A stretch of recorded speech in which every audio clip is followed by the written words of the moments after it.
তওবা মানে কি? কখন আল্লাহ মানুষের তওবা কবুল করেন না? আল্লাহ রাব্বুল আলামিন মানুষকে এমনভাবে সৃষ্টি করেছেন যে তার মধ্যে যেমনি রয়েছে আকল বা বিবেক নামের প্রহরা, তেমনি রয়েছে নফস বা প্রবৃত্তি নামের কুমন্ত্রণা। বিবেকের কারণে মানুষ সত্য, সুন্দর ও ন্যায়সঙ্গত কাজে উদ্বুদ্ধ হয়, আর নফসের কারণে অশ্লীল, অসৎ ও অন্যায় পথে পা বাড়ায়। মানুষ তার এহেন স্বভাবের কারণে নিজের প্রতি নিজে অন্যায় করে, কখনো আল্লাহর হক নষ্ট করার মাধ্যমে, আবার কখনো অন্য মানুষের অধিকার হরণ করার মাধ্যমে। মানুষ যখন পাপ করতে শুরু করে তখন শয়তান পাপের কাজগুলোকে সুশোভিত করে উপস্থাপন করে, ফলে পাপাচারী ব্যক্তির কাছে এটাকে কোনো অন্যায় বলে মনে হয় না। কিন্তু মানুষ যখন বিবেকের তাড়নায় নিজের ভুল বুঝতে পারে, অন্যায় থেকে ফিরে আসে এবং আল্লাহর রহমত তথা ক্ষমার আশা করে, মানুষের কৃতকর্মের মধ্যে সেই মুহূর্তটিকে আল্লাহ তাআলা সবচেয়ে বেশি ভালোবাসেন। যেমন আল্লাহ পবিত্র কোরআনে বলেছেন, ইন্নাল্লাহা ইউহিব্বুত তাওয়াবিন ওয়া ইউহিব্বুল মুতাতাহহিরিন। নিশ্চয়ই আল্লাহ তাদের ভালোবাসেন যারা তওবা করেন এবং তাদের ভালোবাসেন যারা পবিত্রতা পছন্দ করেন। রাসূলুল্লাহ সাল্লাল্লাহু আলাইহি ওয়াসাল্লাম বলেন, তোমাদের মধ্যে কেউ মরুভূমিতে হারিয়ে যাওয়া উট খুঁজে পেয়ে যতটা খুশি হয়, আল্লাহ তাআলা বান্দার তওবায় তার চেয়েও অনেক বেশি খুশি হন।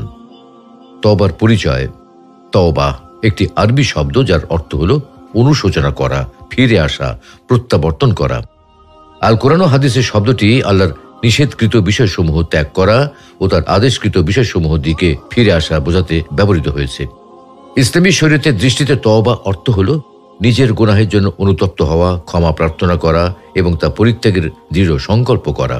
অর্থাৎ গুনাহের বিষয়টি যদি আল্লাহর হক বা অধিকার সম্পর্কিত হয়, তাহলে তওবা করার জন্য 3টি শর্ত বাস্তবায়ন করতে হবে। আর এই 3টি শর্ত হল: 1. গুনাহের কাজ ছেড়ে দেওয়া, 2. উক্ত গুনাহের জন্য অনুশোচনা করা, লজ্জিত ও অনুতপ্ত হওয়া, এবং 3. ওই পাপ দ্বিতীয়বার না করার সিদ্ধান্ত নেওয়া, দৃঢ় সংকল্প করা এবং এর উপর অটল ও অবিচল থাকা। আর মানুষের হক বা অধিকারের সঙ্গে সংশ্লিষ্ট হলে আরও একটি শর্ত যুক্ত হবে, আর তা হলো সেই ব্যক্তির কাছে মাপ চেয়ে নিতে হবে অথবা তার পাওনা, প্রাপ্তি বা হক ফিরিয়ে দিতে হবে। এই শর্তগুলো পূরণ করলেই তওবা শুদ্ধ হবে, অন্যথায় তওবা বিশুদ্ধ হবে না। আল্লাহ তাআলা পবিত্র কোরআনে বলেছেন, ওয়া ইন্নী লাগাফফারুল লিমান তাবা ওয়া আমানা ওয়া আমিলা সালিহান সুম্মা ইহতাদা। আর যে তওবা করে, ঈমান আনে এবং সৎকর্ম করে, অতঃপর সৎ পথে অটল থাকে, আমি তার প্রতি অবশ্যই ক্ষমাশীল। তওবার প্রয়োজনীয়তা। মানুষ প্রবৃত্তির অনুসরণ করে অন্যায় ও গুনাহের কাজ করে এবং শয়তান মানুষের অন্তরে গুনাহের কাজকে সুশোভিত করে উপস্থাপন করে। এর ফলে পাপে আসক্ত ব্যক্তি বারবার পাপ কাজ করে এবং নেশাগ্রস্ত ব্যক্তির মতো হয়ে যায়। কেউ বারবার নেশা জাতীয় দ্রব্য সেবন করলে একসময় নেশাগ্রস্ত হয়ে পড়ে, তখন সে চাইলেও খুব সহজে নেশা ছাড়তে পারে না। পাপের বিষয়টাও ঠিক নেশার মতোই। কেউ যখন কোনো পাপ বারবার করতে থাকে তখন সে একসময় পাপাসক্ত হয়ে পড়ে। আরেকবার কেউ পাপাসক্ত হয়ে পড়লে খুব সহজে সে পাপ থেকে ফিরে আসতে পারে না। পাপ করা তার নিত্যদিনের অভ্যাসে পরিণত হয়ে যায়। পাপ ছাড়তে চাইলেও সহজে ছাড়তে পারে না। শয়তান পাপের কাজকে তার কাছে আকর্ষণীয় করে তোলে, তখন পাপকে পাপ বলে মনে হয় না। পাপের মাঝেই সে সুখ খুঁজে পায়, আর পাপ করতে না পারলে তার মাঝে অস্থিরতা ও অশান্তি দেখা দেয়। এভাবে শয়তানের ধোকায় পড়ে গুনাহের কাজ করতে করতে মানুষের অন্তরে মরিচা পড়ে যায়। ফলে গুনাহের কাজকে তারা দোষের কিছু মনে করে না, বরং স্বাভাবিক বিষয় বলে মনে করে এবং এটা আগ্রহ ভরে উপভোগ করে। এটা একসময় অন্তর এমনভাবে কলুষিত হয়ে যায় যে পাপের প্রতি আর কোনো ঘৃণাবোধও তার থাকে না। ফলে মানুষ পাপ কাজ হতে তওবা করে না, তওবা করার সৌভাগ্য হয় না তার। এই ধরনের মানুষদের সম্পর্কে আল্লাহ তাআলার বক্তব্যের ব্যাখ্যায় রাসূলুল্লাহ সাল্লাল্লাহু আলাইহি ওয়াসাল্লাম বলেন, বান্দা যখন একটি গুনাহ করে তখন তার অন্তরের মধ্যে একটি কালো দাগ পড়ে, অতঃপর যখন সে গুনার কাজ পরিহার করে, ক্ষমা প্রার্থনা করে এবং তওবা করে, তখন তার অন্তর পরিষ্কার ও দাগ মুক্ত হয়ে যায়। সে আবার পাপ করলে তার অন্তরে দাগ বৃদ্ধি পেতে থাকে এবং তার পুরো অন্তর এভাবে কালো দাগে ঢেকে যায়। তওবা একটি পারস্পরিক বিষয়। মানুষের উচিত নিজের ভুল বুঝতে পারা ও তা পরিত্যাগ করা, যার উপর আল্লাহ তাআলার ক্ষমার প্রতিশ্রুতি দিয়েছেন। ক্ষমা আপনি আপনি হয় না, বরং তা অর্জনের বিষয়। নিজের পাপের প্রতি উদাসীন থাকাকে ইসলামের দৃষ্টিতে ক্ষতিকর মনে করা হয়। তাই মুমিন বান্দাদের অবশ্য কর্তব্য হলো তওবা করা, যেমন আল্লাহ পবিত্র কোরআনে বলেছেন, وَتُوبُوا إِلَى اللَّهِ جَمِيعًا أَيُّهَا الْمُؤْمِنُونَ لَعَلَّكُمْ تُفْلِحُونَ। হে মুমিনগণ, তোমরা সবাই আল্লাহর কাছে তওবা করো যেন তোমরা সফল কাম হও। রাসূলুল্লাহ সাল্লাল্লাহু আলাইহি ওয়াসাল্লাম বলেন, ঈমানদার ব্যক্তি তার গুনাহগুলোকে এত বিরাট মনে করে যেন সে একটা পর্বতের নিচে বসে আছে, আর সে আশঙ্কা করছে যে সম্ভবত পর্বতটা তার উপর ধসে পড়বে। আর পাপিষ্ঠ ব্যক্তি তার গুনাহগুলোকে মাছির মতো মনে করে, যা তার নাকে বসে চলে যায়। উপরোক্ত আয়াত ও হাদিস এবং আল কোরআনের অন্যান্য আয়াত ও হাদিসের বর্ণনার ভিত্তিতে আলেমগণ বলেন, গুনাহ 3 প্রকার: সগীরা গুনাহ, কবিরা গুনাহ এবং শিরক তথা সবচেয়ে বড় কবিরা গুনাহ। সগীরা বা ছোট গুনাহ ইস্তিগফার ও নেক আমলের কারণে মাফ হয়ে যায়, যেমন আল্লাহ তাআলা বলেন, والذين إذا فعلوا فاحشة أو ظلموا أنفسهم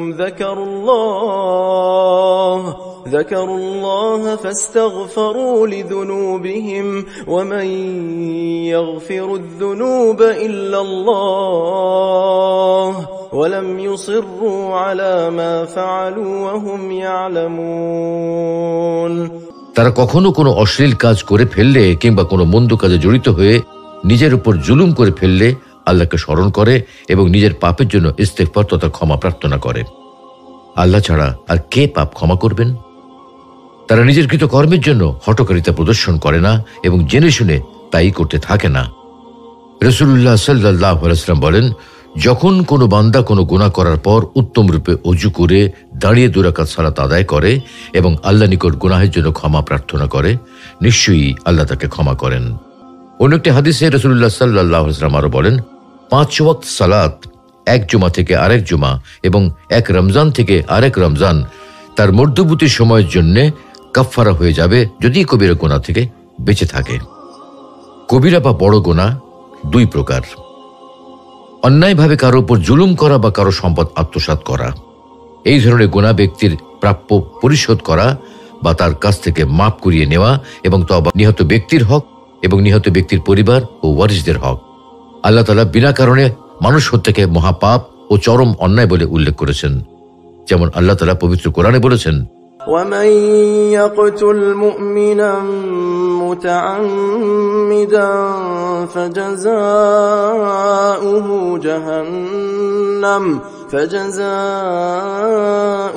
جَهَنَّمُ خَالِدًا فِيهَا وَغَضِبَ اللَّهُ عَلَيْهِ وَلَعَنَهُ وَأَعَدَّ لَهُ عَذَابًا عَظِيمًا। কোন ব্যক্তি ইচ্ছাকৃতভাবে কোনো মুমিনকে হত্যা করলে তার শাস্তি জাহান্নাম, সেখানে সে স্থায়ী হবে এবং আল্লাহ তার প্রতি রুষ্ট হন, তাকে অভিসম্পাত করেন এবং তার জন্য মহা শাস্তি প্রস্তুত রাখেন। এই প্রসঙ্গে রাসূলুল্লাহ সাল্লাল্লাহু আলাইহি ওয়াসাল্লাম বলেন, কিয়ামতের দিন নিহত ব্যক্তি নিজ হাতে তার হত্যাকারীকে তার কপালে চুল ও মাথা ধরে নিয়ে আসবে। তার ঘাড়ের কর্তিত রগসমূহ হতে রক্ত বের হতে থাকবে। সে বলবে, হে আমার প্রতিপালক, এই লোক আমাকে হত্যা করেছে। এমনকি সে তার হত্যাকারীকে নিয়ে আরো সে নিকট পৌঁছে যাবে। তাই আল্লাহর হক কেবল তওবা করার মাধ্যমে রহিত হতে পারে, যেমন আল্লাহ তাআলা পবিত্র কোরআনে বলেছেন, وَمَن يَعْمَلْ سُوءًا أَوْ يَظْلِمْ نَفْسَهُ ثُمَّ يَسْتَغْفِرِ اللَّهَ يَجِدِ اللَّهَ غَفُورًا رَحِيمًا। যে গুনাহ করে কিংবা নিজের অনিষ্ট করে অতঃপর আল্লাহর কাছে ক্ষমা প্রার্থনা করে, সে আল্লাহকে ক্ষমাশীল করুণাময় হিসাবে পেয়ে থাকে। নিহত ব্যক্তির পরিবার ও ওয়ারিসদের হক 3 ভাবে রহিত হতে পারে: কিসাস বা হত্যার পরিবর্তে হত্যার মাধ্যমে, কোনো বিনিময় ব্যতীত ক্ষমা করে দেওয়ার মাধ্যমে অথবা রক্তপণ আদায় করার মাধ্যমে।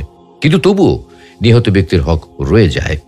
আল্লামা ইবনু কাইয়িম রাহমাতুল্লাহি আলাইহি বলেন, হত্যাকারী ব্যক্তি তাওবাতান নাসুহা এবং নিহত ব্যক্তির পরিবার ও ওয়ারিসদের কাছে স্বেচ্ছায় আত্মসমর্পণ করার মাধ্যমে 2টি হক থেকে মাপ পেতে পারে।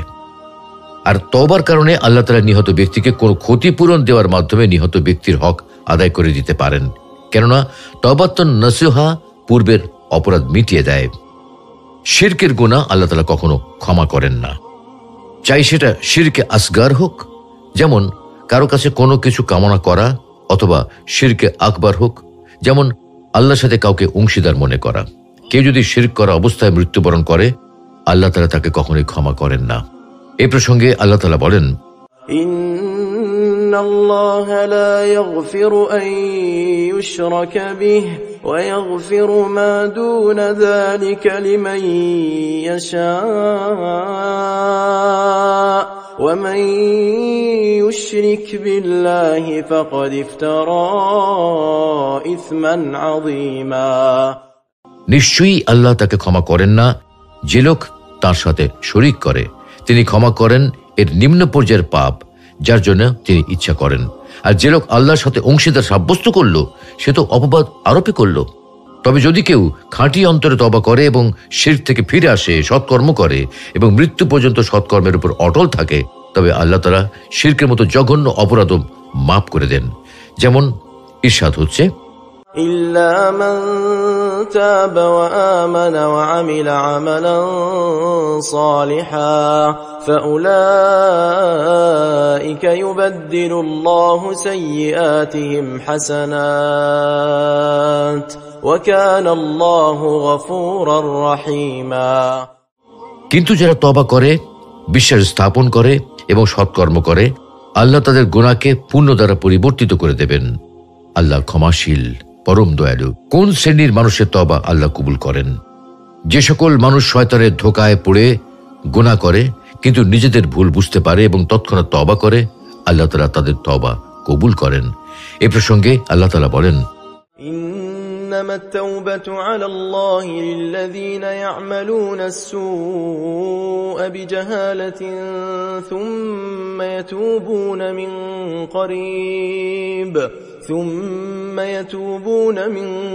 قريب فأولئك يتوب الله عليهم وكان الله عليما حكيما। অবশ্যই আল্লাহ তাদের তওবা কবুল করবেন যারা ভুলবশত মন্দ কাজ করে অতঃপর অনতিবিলম্বে তওবা করে। এরাই হলো সেই সব লোক যাদেরকে আল্লাহ ক্ষমা করে দেন। আল্লাহ মহাজ্ঞানী, রহস্যবিদ। কখন আল্লাহ মানুষের তওবা কবুল করেন না? মহান আল্লাহ তাআলা দুই সময় মানুষের তওবা কবুল করেন না। কেউ যদি গুনাহ করার পর তওবা না করে অথবা একাধারে গুনাহ করতে থাকে আর এই অবস্থায় মৃত্যু এসে যায় এবং তখন সে মৃত্যু যন্ত্রণা অনুভব করে তওবা করে, আল্লাহ তাআলা এই সময় তওবা কবুল করেন না। যেমন আল্লাহ তাআলা বলেন, وليست التوبة للذين يعملون السيئات حتى إذا حضر أحدهم الموت قال إني تبت الآن ولا الذين يموتون وهم كفار أولئك أعتدنا لهم عذابا أليما। এমন লোকদের তওবা কবুল করা হয় না যারা মন্দ কাজ করতেই থাকে। এমনকি যখন তাদের কারো মাথার উপর মৃত্যু উপস্থিত হয় তখন তারা বলতে থাকে, আমি এখন তওবা করছি, আর তাদের তওবাও কবুল করা হয় না। যারা কুফরি অবস্থায় মৃত্যুবরণ করে, আমি তাদের জন্য যন্ত্রণাদায়ক শাস্তি প্রস্তুত করে রেখেছি। এই প্রসঙ্গে রাসূলুল্লাহ সাল্লাল্লাহু আলাইহি ওয়াসাল্লাম বলেন, রূহ কণ্ঠাগত না হওয়া অর্থাৎ মৃত্যুর পূর্ব মুহূর্ত পর্যন্ত আল্লাহ তাআলা বান্দার তওবা কবুল করেন। কিয়ামতের পূর্ব মুহূর্তে পশ্চিম আকাশে যখন সূর্য উদিত হবে, তারপর কোনো ব্যক্তি তওবা করলে আল্লাহ রাব্বুল আলামিন তার তওবা কবুল করবেন না। যেমন হাদিসে এসেছে, রাসূলুল্লাহ সাল্লাল্লাহু আলাইহি ওয়াসাল্লাম বলেন, যে ব্যক্তি পশ্চিম আকাশে সূর্যোদয় হওয়ার আগে তওবা করবে, আল্লাহ তার তওবা কবুল করবেন।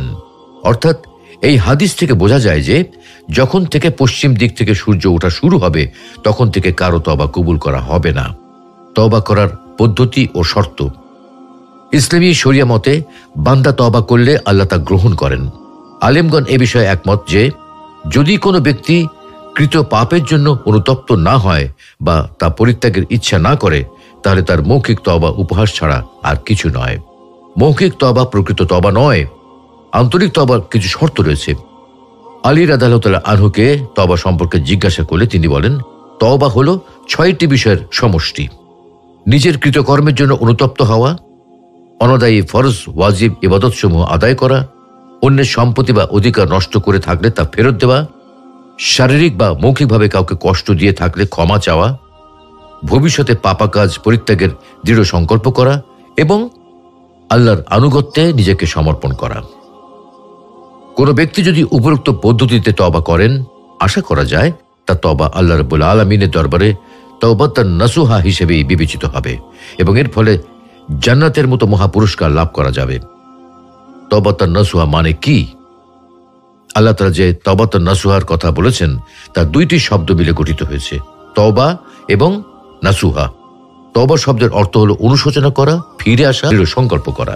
তওবাতান নাসুহার ব্যাখ্যা সম্পর্কে তাফসিরে তাবারিতে প্রখ্যাত সাহাবী উমর ইবনুল খাত্তাব রাদিয়াল্লাহু তাআলা আনহুর উদ্ধৃতি উল্লেখ করা হয়েছে। তাবী নোমান ইবনু বশীর রাহমাতুল্লাহি আলাইহি বলেন, উমর ইবনুল খাত্তাব রাদিয়াল্লাহু তাআলা আনহুকে আয়াতে উল্লেখিত তওবাতান নাসুহা সম্পর্কে প্রশ্ন করা হয়। জবাবে উমর রাদিয়াল্লাহু তাআলা আনহু বলেন, তওবাতান নাসুহা হলো মন্দ কাজ থেকে এমনভাবে বিরত থাকা যে উক্ত মন্দ কাজ যেন আর কখনো করা না হয়। আল্লামা ইবনু কাসির রাহমাতুল্লাহি আলাইহি উমর রাদিয়াল্লাহু তাআলা আনহুর উদ্ধৃতি উল্লেখ করার পর বলেন, এই কারণে আলিমদের দৃষ্টিতে তওবাতান নাসুহা অর্থ হলো বর্তমানে গুনাহ বর্জন করা, অতীতের গুনাহের কারণে লজ্জিত হওয়া এবং ভবিষ্যতে গুনাহ না করার অঙ্গীকার করা। যারা তওবাতান নাসুহা করে, আল্লাহ তাআলা তাদেরকে শুধু ক্ষমাই করেন না, বরং ক্ষমা করার পাশাপাশি অনন্ত নিয়ামতও দান করেন। যেমন পবিত্র কোরআনে আল্লাহ তাআলা বলেছেন, ويدخلكم جنات تجري من تحتها الأنهار يوم لا يخزي الله النبي والذين آمنوا معه نورهم يسعى بين أيديهم وبأيمانهم يقولون ربنا أتمم لنا نورنا واغفر لنا إنك على كل شيء قدير। এবং তোমাদেরকে জান্নাতে দাখিল করবেন যার তলদেশে নদী প্রবাহিত। সেদিন আল্লাহ নবী এবং তার বিশ্বাসী সহচরদেরকে অপদস্থ করবেন না। তাদের নূর তাদের সামনে ও ডান দিকে ছোটাছুটি করবে। তারা বলবে, হে আমাদের পালনকর্তা, আমাদের নূর পূর্ণ করে দিন এবং আমাদেরকে ক্ষমা করুন। নিশ্চয়ই আপনি সবকিছুর উপর সর্বশক্তিমান। আল্লাহ তাআলা তওবাকারীদের ভালোবাসেন। যারা নিজেদের ভুল স্বীকার করে, খাঁটি মনে আল্লাহর কাছে তওবা করে ও ক্ষমা প্রার্থনা করে, আল্লাহ তাদেরকে অত্যন্ত পছন্দ করেন এবং ক্ষমা করে দেন। শুধু ক্ষমাই করেন না, বরং অবারিত পুরস্কারও দান করেন। পবিত্র কোরআনে আল্লাহ বলেছেন, قل يا عبادي الذين أسرفوا على أنفسهم لا تقنطوا من رحمة الله إن الله يغفر الذنوب جميعا إنه هو الغفور الرحيم। আপনি বলে দিন, হে আমার বান্দারা, যারা নিজেদের উপর জুলুম করেছ, তোমরা আল্লাহ তাআলার রহমত থেকে নিরাশ হয়ো না। নিশ্চয়ই আল্লাহ সকল গুনাহ ক্ষমা করে দেন। তিনি তো ক্ষমাশীল, পরম দয়ালু। রাসূলুল্লাহ সাল্লাল্লাহু আলাইহি ওয়াসাল্লাম ইরশাদ করেন, প্রত্যেক আদম সন্তানই ত্রুটিশীল ও অপরাধী, আর অপরাধীদের মধ্যে তারাই সর্বোত্তম যারা তওবা করে। অন্য একটি হাদিসে আবু সাঈদ খুদরি রাদিয়াল্লাহু তাআলা আনহু থেকে বর্ণিত, নবী করিম সাল্লাল্লাহু আলাইহি ওয়াসাল্লাম বলেন, তোমাদের পূর্বে বনী ইসরায়েলের যুগে একটি লোক ছিল যে 99টি মানুষকে হত্যা করেছিল। অতঃপর সেই লোকদেরকে সবচেয়ে বড় পাদ্রী সম্পর্কে জিজ্ঞাসা করল। তাকে একজন সন্ন্যাসীর কথা বলা হলো। সে তার কাছে এসে বলল, সে 99 জন মানুষ হত্যা করেছে, এখন কি তার তওবার কোনো সুযোগ রয়েছে? পাদ্রী বলল, না। একথা শুনে সে পাদ্রীকে হত্যা করে 100 পূরণ করল। পুনরায় সে সবচেয়ে বড় পাদ্রী সম্পর্কে জিজ্ঞাসা করল। এবারও তাকে এক পাদ্রীর খোঁজ দেওয়া হলো। সে তার নিকটে এসে বলল যে সে 100 মানুষ খুন করেছে, তার কি তওবার কোনো সুযোগ আছে? পাদ্রী বললেন, হ্যাঁ আছে। তারও তওবার মধ্যে কে বাধা সৃষ্টি করবে? তুমি অমুক দেশে চলে যাও, সেখানে কিছু এমন লোক আছে যারা আল্লাহর ইবাদত করে, তুমিও তাদের সাথে আল্লাহর ইবাদত করো, আর তোমার নিজ দেশে ফিরে যেও না, কেননা ওই দেশ পাপের দেশ। পাদ্রীর কথা অনুযায়ী লোকটি ওই দেশ অভিমুখে যেতে আরম্ভ করল।